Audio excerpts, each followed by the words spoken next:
Yo! What's good, real cool people? It's your boy David coming at you on Real Cool TV, bringing you another movie review. Tonight's spotlight feature is Resident Evil, The Last Chapter. Dun-dun-dun-dun. So of course this film is supposedly the final installment in the Resident Evil franchise, but of course within 5 years we're going to hear Sony say we're rebooting the franchise so that they can maintain control of the property. Amazing Spider-Man ringing any bells?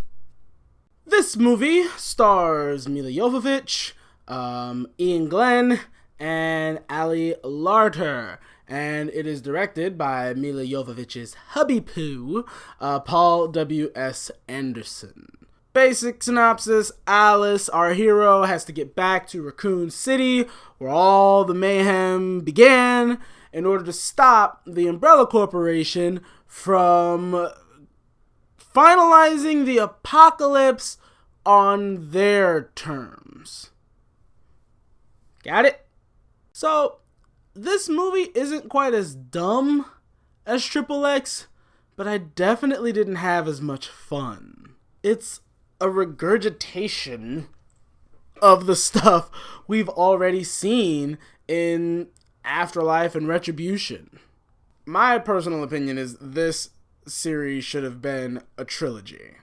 It's gone on too long, and it's getting old and tired. You got more clones, and you got more freakish, unexplained creatures. You got more grimy-looking survivors out in the apocalyptic wasteland. You got more expendable companions. Everybody's wearing a red shirt. You got kung fu, buckets of CG, and zombies. I mean, honestly, I wish I could say more about this film, but, I mean, referencing clones, this movie is a clone of the aforementioned Afterlife and Retribution. And what really sucks, there was some potential for some dope fight sequences, but, I mean, look, if you thought the Bourne franchise had some shaky cam, it's like Paul W.S. Anderson took his camera, stuck it on a mechanical bull, and was like, that's it. Action. Let me give you an example, okay? Follow my hands right now. Just focus on my hands. Keep your eyes zipping and zapping with my hands. That's what he was doing throughout this whole movie. How am I supposed to know what the frack is going on when you got me twitching, trying to keep up with your camera?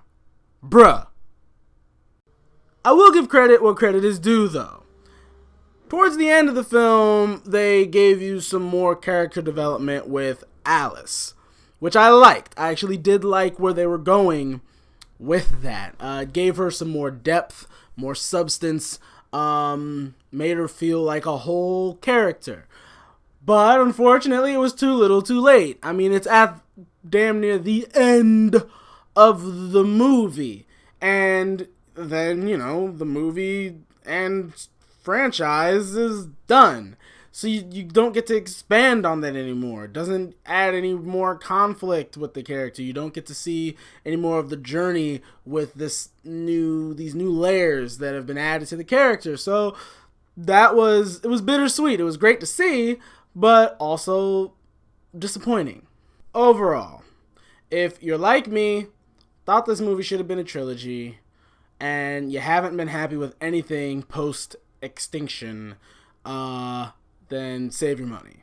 Wait for Netflix or Redbox, whatever. Don't go spending $14 on a movie ticket. At least that's what you're going to be spending if you're out here in LA. I don't know about the rest of the country, but in LA, it's dumb. If you have enjoyed the franchise, I'm not knocking you.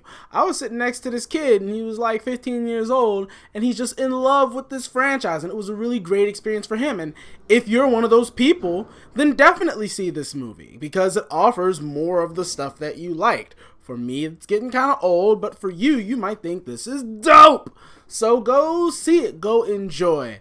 These are just my opinions, people. But again, as for me, I'm glad it was free.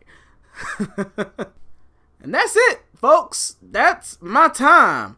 Please, if you like what you saw, give it a thumbs up. And if you want to see more of this chocolatey goodness, sexual chocolate, Black Panther, bam! Hit that subscribe button. And, hopefully I'll see you again. I might do a little something with the Oscar nominations, talking about what I think belongs there versus what is there, what I think should win versus what I think will win. Because nowadays it's not too hard to figure out what's gonna win, because the Oscars have kind of become a popularity contest. It's like picking, prom king or queen. But see, I'm getting into other video content now. Those are the politics we'll possibly be discussing in the future. But until then, it's your boy David. Keep it real.